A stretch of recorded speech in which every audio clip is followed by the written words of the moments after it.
Bueno, jóvenes, continuando con lo que veníamos haciendo, entonces, digamos que nos vamos a concentrar entonces en el costo variable unitario, ¿cierto? Que teníamos allí todavía pendiente. Entonces recordemos que para el costo variable unitario lo que vamos a hacer es tomar nuestro valor de costo variable total, que son 14.476.000, y lo vamos a multiplicar por el porcentaje de participación de la producción, que en este caso es el 30% para este primero, pero que adicionalmente lo necesitamos dividir sobre el número de unidades para obtener el costo variable total, porque como lo teníamos el costo variable total por cada producto. Entonces vamos a dividir sobre 10.500. Entonces aquí tenemos 414 pesos, nos damos cuenta que nos da este mismo valor por una sola unidad. Entonces, si fijamos, digamos, nuestro costo variable total, que en este caso estamos fijando es 14.476.000, y deslizamos obviamente para los demás productos, nos daremos cuenta que nos va a dar el mismo costo variable para todos. Entonces aquí lo tenemos. Muy bien, ahora vamos a hacer el margen de contribución, que el margen de contribución será igual, siempre tomamos el precio menos el costo variable unitario. Entonces nos da para el primero 399 y para los demás 536, 446 y 586. Para el tema del porcentaje de participación, lo que vamos a hacer es lo siguiente. Entonces, digamos que el porcentaje de participación depende mucho de la investigación o la inteligencia de mercados que hicimos, ¿cierto? Allí nos dará si el mercado va en crecimiento o va disminuyendo. Pero alrededor de esa lectura o de esa investigación que se hizo, entonces vamos a determinar, de acuerdo al tanteo que nosotros vamos a suponer, cómo va a ser de alguna manera esa venta de nuestros productos. Entonces aquí yo voy a suponer, por ejemplo, que el primer producto va a tener un porcentaje de participación del 25%, que el segundo va a tener un porcentaje de participación del 32%, que el tercero va a tener un porcentaje de participación de, digamos que del 27%. Listo. Y aquí tenemos una suma del 84, o sea que nos falta un 16%. Entonces el último quedará del 16%. Recuerden que esto es un tanteo que yo hago de suponemos cómo nuestro producto va a entrar en esas ventas o en esa participación del mercado. Entonces, ¿ahora qué vamos a hacer? Vamos a hallar el punto de equilibrio para varios productos. Y la fórmula que vamos a establecer es que ese punto de equilibrio va a ser igual al costo fijo total dividido el margen de contribución ponderado. Ya tenemos los costos fijos totales, que son específicamente 14.476.000. Y el margen de contribución lo vamos a calcular con base en esta fórmula, que me dice que es la sumatoria del margen de contribución de cada producto multiplicado por el porcentaje de participación del mismo producto, en este caso el producto número 1, más el margen de contribución del producto número 2 por el porcentaje de participación del producto 2, y así sucesivamente hasta que completemos todos los productos que tengamos. Entonces aquí vamos a calcular ese margen de contribución ponderada. Entonces vamos a decir que tenemos el margen de contribución del primero, que es 399, multiplicado por el porcentaje de participación del primero. Esto más, abro paréntesis, el segundo por el porcentaje de participación del segundo, ¿cierto? Más el tercero por el porcentaje de participación del tercero, más paréntesis del cuarto multiplicado por el porcentaje de participación del cuarto. Entonces ahí ya tenemos todos y como van en sumatoria estamos cumpliendo obviamente con la fórmula. Entonces decimos que esto equivale a 486 pesos como margen de contribución ponderado por todos los productos.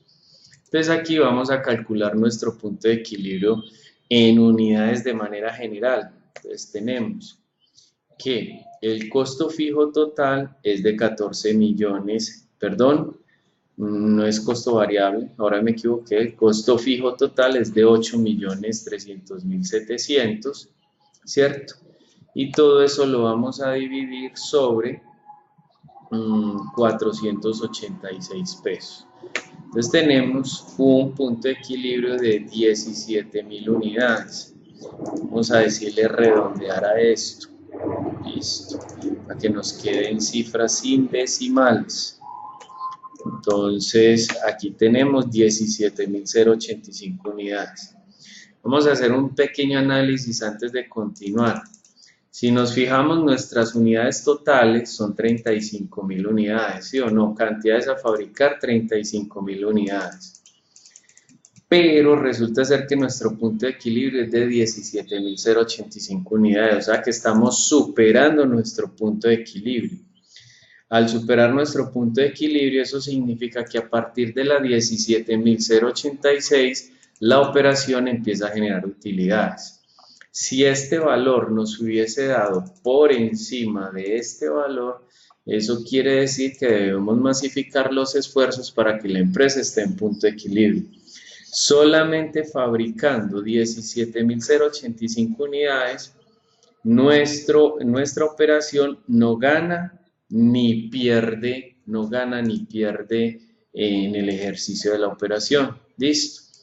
Entonces lo que vamos a hacer es calcular el punto de equilibrio para cada uno de los productos, porque esto es en total para toda la línea que tenemos. Entonces, ¿qué vamos a hacer? Cogemos este valor y lo multiplicamos por el porcentaje de participación de cada uno, ¿cierto? Es más, como este valor es único, entonces fijemos de una vez con F4 y lo único que hacemos es deslizar, ¿cierto? Para que se nos calcule automáticamente los puntos de equilibrio de cada uno.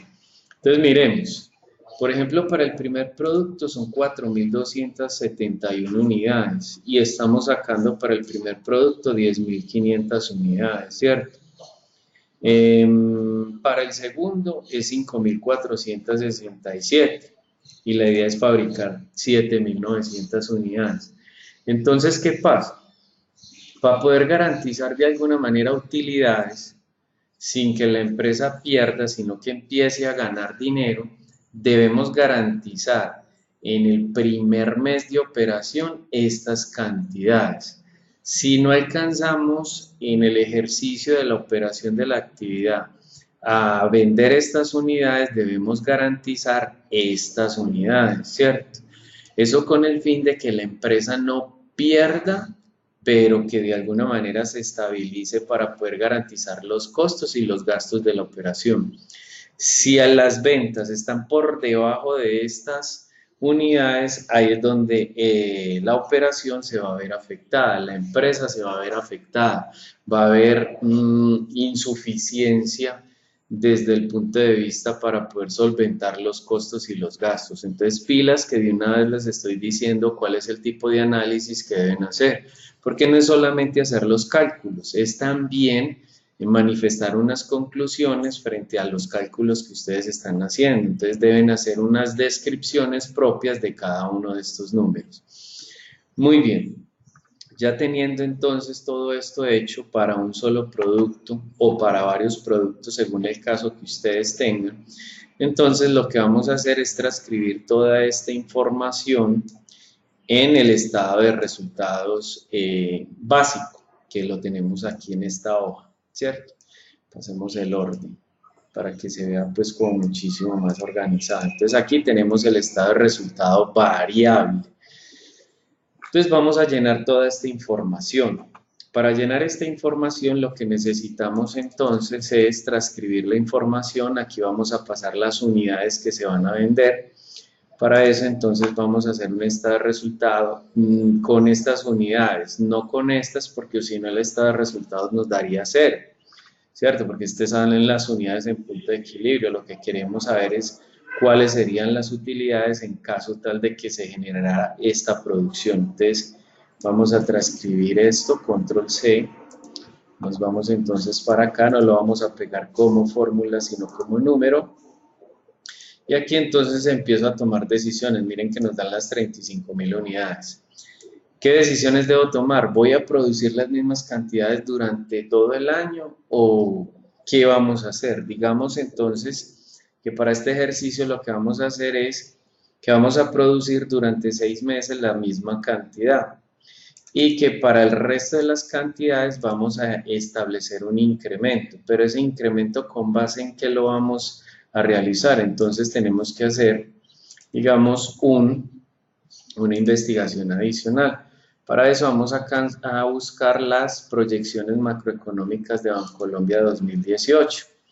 Entonces aquí están las tablas del macroeconómica, las vamos a consultar. Bancolombia hace cada año, o por lo menos cada trimestre, va actualizando los indicadores financieros para hacer proyecciones. Entonces aquí está el mes de marzo de 2018, calientico, el primer trimestre del año, y nos va a descargar un PDF. En ese PDF entonces lo que vamos a hacer es consultar la información que necesitamos para hacer nuestras proyecciones respectivas. Muy bien, aquí nos descargó. Vamos a ampliar un poco esto. Y entonces dices que para poder proyectar cantidades, el indicador, digamos, directo que debemos tomar es el crecimiento del Producto Interno Bruto, su variación anual. Dice que para el 2018 su variación es del 2,5%. En el 2019 se va a incrementar al 3,2%. Pero como estamos en el 2018, vamos a tomar este valor de 2,5%, es una proyección. Entonces estos valores les vamos a decir que igual, este valor lo vamos a multiplicar por el 2,5%, o sea, hace 1,025, o sea, hace el 2,5% por encima del 100. Entonces pasamos de 10.500 unidades el primer producto a 10.763. Miren que no es una variación muy brusca. Me parece que es una variación cautelosa, ¿cierto? Para lo que estamos haciendo desde el punto de vista del diseño del negocio. Entonces deslizamos y miren, por ejemplo, los cambios, no son mucho, pasamos en el último de 6.400 unidades a 6.560, o sea, 160 unidades más. Y vamos a manifestar que este incremento lo vamos a utilizar para el resto de los meses, ¿cierto? Entonces replicamos toda esta información para hasta el finalizar el año. Vamos a seguir constantes con este incremento hasta el final del año. Ahora, no necesariamente ustedes tienen que hacer esto, ustedes deciden coger esas mismas unidades para todo el resto del año desde el comienzo, ¿cierto? Sin hacer incrementos. Esto es como un ejercicio académico para que ustedes logren entender realmente qué quieren de su negocio. Para el precio de venta, entonces ya establecimos unos precios de venta digamos, en este cuadro. Entonces vamos a tomar estos precios de venta, los vamos a llevar al estado de resultados y los vamos a pegar como números, ¿cierto? Ahora, entonces aquí vuelve y juega otra vez y nos hacemos la misma pregunta. Vamos a trabajar con los mismos precios durante todo el año, sabiendo cómo cambian las cosas. Todo depende, vuelvo e insisto, del producto o del servicio que estén proyectando. Entonces, como yo hice esto para 6 meses, yo voy a proyectar esto también para 6 meses, ¿cierto? Voy a proyectar esto para los primeros 6 meses. Ahí lo tienen. ¿Listo? Ahora, ¿qué vamos a hacer? Vamos a hacer un incremento de precios a partir del 7º mes. Pero para poder hacer ese incremento, entonces vuelvo a la consulta, no ya del Producto Interno Bruto, sino de la inflación, porque recuerden que la inflación es la que me afecta los precios en el mercado. Y me dice que la inflación es del 3,40% para el 2018. Entonces vamos a utilizar ese indicador para hacer nuestra proyección de precios. Entonces decimos que 813 lo vamos a multiplicar por se me olvida, el 3,40%, entonces sería 1,0340, ¿cierto? O sea, el 3,4% por encima del 100. O sea que de 813 pasamos a 841 pesos y eso es lo que hacemos específicamente con los demás. Luego copiamos, no lo copiamos con la fórmula entera, sino que solamente copiamos la celda del lado y replicamos tanto verticalmente como horizontalmente, ¿cierto? Esto con el fin de que no nos vaya a incrementar mes a mes, sino que el mismo valor sea constante para hasta finalizar el año. Entonces tenemos acá ya nuestros precios proyectados en función del número de unidades que se van a fabricar según lo que tenemos obviamente allá en el punto de equilibrio. Ahora nos venimos para los costos variables unitarios.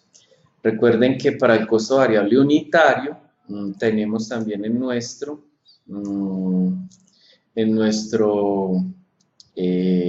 nuestra tabla de punto de equilibrio por producto. Vamos a copiar estos valores y los traemos para acá, los traemos como número. Ahora, la idea es poder decidir que como es un costo variable, se supone que va a variar de acuerdo al número de unidades que se fabrican. Recuerden que el costo variable es aquel que está directamente involucrado en la producción del producto o del servicio, ¿cierto? Y si no más nos recordamos, tenemos unidades constantes hasta el mes 6, o sea que ese valor va también constante hasta el mes número 6. Entonces 2, 3, 4, 5, 6, viene hasta acá, ¿cierto? El mes número 6. A partir del 7 cambia obviamente el número de unidades. Al cambiar el número de unidades cambia mi costo variable. Entonces, ¿qué hacemos? Lo hacemos también con la inflación. Recuerden que cuando hacemos estamos hablando de costos variables, o sea, de insumos, materias primas, estamos hablando de proveedores. Entonces, a lo mejor ellos también nos cambian los precios. Y al cambiar precios tenemos que funcionar también en función de la inflación del consumidor. Entonces, en esa inflación seguimos con el 340. Entonces, decimos que igual este valor multiplicado por 1,0340. O sea, subimos de 414 a 428. Deslizamos, copiamos la fórmula del lado, la celda del lado, perdón. Deslizamos tanto verticalmente como horizontalmente, porque a partir de aquí es donde empiezan el cambio de unidades, entonces estos valores serán constantes también por esas unidades. Muy bien, entonces ya organizamos todo el tema de unidades, precios y costo variable, que es materia prima, insumos, mano de obra y otros. Muy bien. Ahora venimos acá con un tema que está, digamos, se los voy a explicar para que no se me vayan a confundir. Aquí tenemos costos fijos y gastos variables. Muy bien. Resulta ser que los costos fijos son aquellos que están relacionados indirectamente con la fabricación del producto o del servicio. O con lo que acabo de decir, ya no directamente, sino indirectamente. En producción hay algo que se llama costos directos de fabricación y costos indirectos de fabricación. Entonces, los costos directos de fabricación son los que están directamente involucrados en la fabricación del producto y del servicio. Y los indirectos, como su nombre lo indica, están indirectamente relacionados. Entonces, por ejemplo, si yo tengo mano de obra, materia prima, e insumos. Y todo eso es para la fabricación del servicio, esos son los costos directos o los costos variables, que también se le conocen así. Pero si yo tengo mano de obra, y tengo materiales o insumos que no están relacionados con la fabricación del servicio, entonces se llamarán costos indirectos de fabricación o costos fijos. Entonces, como ejemplo tenemos un gerente de producción que no se va a ir a fabricar el producto del servicio, sino que se va a dedicar a temas administrativos de la producción, será un costo indirecto o costo fijo, ¿cierto? Si necesitamos una secretaria para que le apoye la labor al gerente, entonces esa secretaria no va a estar directamente involucrada en la fabricación del servicio, sino que va a apoyar los elementos administrativos para apoyar al gerente, ¿cierto? Valga la redundancia. Si necesitamos papelería para gestionar todo lo que se hace en el área productiva, entonces será un costo fijo o costo indirecto. Si necesitamos servicios públicos para el tema administrativo de la producción, entonces será un costo fijo o un costo indirecto. Si necesitamos, por ejemplo, arriendo del área productiva, ¿cierto? Entonces eso será un costo fijo o un costo indirecto. Acá en la inversión sacamos los costos fijos, como lo pueden ver acá, o gastos fijos para el área administrativa de toda la operación, no del área productiva. Por ese motivo, todos estos datos que hay aquí, que de una vez me los voy a copiar, no hacen parte de los costos fijos del área productiva, sino que hacen parte de los gastos fijos administrativos de toda la organización o de todo el negocio. Por eso los estoy pegando como gastos fijos y no como costos fijos. Entonces me voy a traer toda la información que hay aquí, ¿cierto? Voy a traer toda esta información que hay aquí. Entonces le digo control C y voy a pegarlos como números. Listo, ahí los pegué como número. Y como son gastos fijos constantes para un periodo fiscal, en este caso el año, entonces simplemente replico toda la información igual como está. Porque la idea es que no cambien a través del tiempo. Recuerden que todo lo que tiene que ver con gastos, los gastos no se recuperan, en cambio los costos sí se recuperan. Disculpen. Los gastos no se recuperan, en cambio los costos sí se recuperan por el ejercicio de la operación. Entonces lo mismo pasaría aquí con los gastos variables. Recuerden que los gastos están relacionados con el área administrativa de la organización, con el área de ventas, etcétera, etcétera. Ahora, si yo soy una agencia de viajes, esa agencia de viajes tiene como costos variables la mano de obra, la papelería y todo lo que sea necesario para la prestación del servicio. Recuerden que el área productiva en el área de servicios es donde se presta el servicio. En un hotel, todo lo que son costos variables es lo relacionado, por ejemplo, con la recepción, con el tema de las habitaciones, con el tema del restaurante. Todo eso son costos variables. ¿Y qué son gastos fijos, por ejemplo, para un hotel? Pues toda el área administrativa, ¿cierto? Entonces miren que es exactamente lo mismo, solamente que tienen que comprender muy bien cómo es que va a funcionar el negocio de ustedes. Como no emitimos ninguna otra cuenta adicional acá en el plan de inversión, en la separación de cuentas, entonces simplemente ya dejamos todo este ejercicio como está y nos genera una utilidad operativa en el primer mes de 8.436.000, precisamente porque estamos sacando 35.000 unidades que están por encima del punto de equilibrio, que el punto de equilibrio total es de 17.085 unidades. Efectivamente, entonces hay unas utilidades operativas, que esas utilidades operativas en todo el año son de 107 millones de pesos, pero ojo, por eso se llama esto el estado de resultados básico. Miren, estado de resultados básico. Resulta ser que a esto le hace falta sacar la utilidad neta. Entonces hay que sacarle, hay que tener en cuenta los gastos financieros, gastos en función de temas legales, etcétera, etcétera, ¿cierto? Es más, hay que incluir los gastos relacionados con el tema de impuestos. Y cuando hablamos de impuestos, por ejemplo, el gobierno dice que de las utilidades hay que sacar el 33% para el gobierno.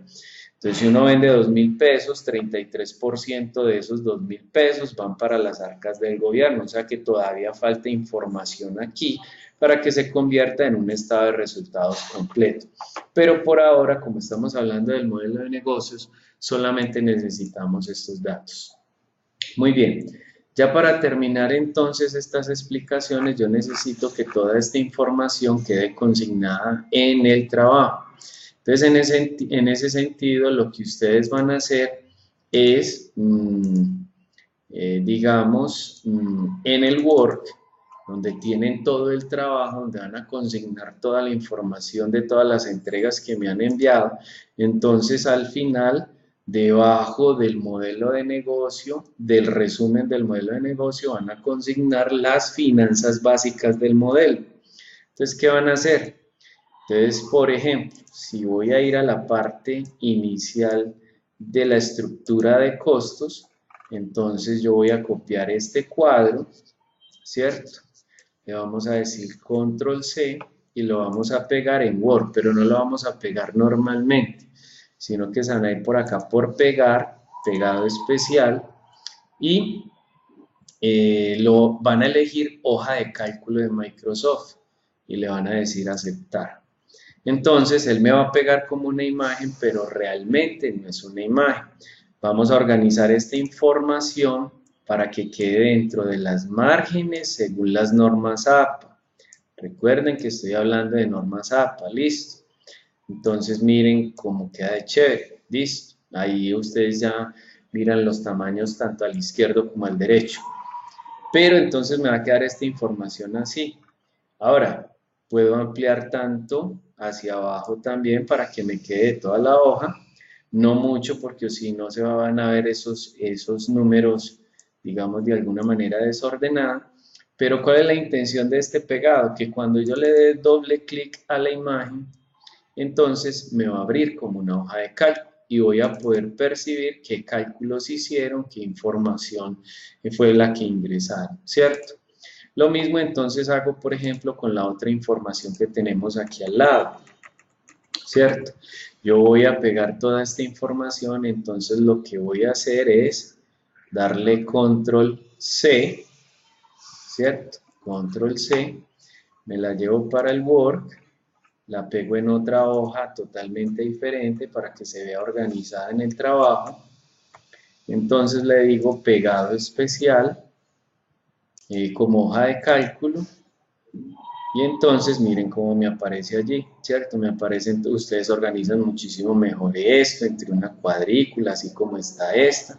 Entonces si yo le doy doble clic a la imagen, entonces me va a abrir toda la información y voy a poder ver cómo fue que hicieron los cálculos, ¿cierto? Esto con el fin de yo poder enviar las recomendaciones respectivas del trabajo ya al final de todo el proceso. Muy bien, entonces eso ya es lo que tenemos. Estas son las explicaciones propias de lo que tienen que hacer obviamente en la última entrega.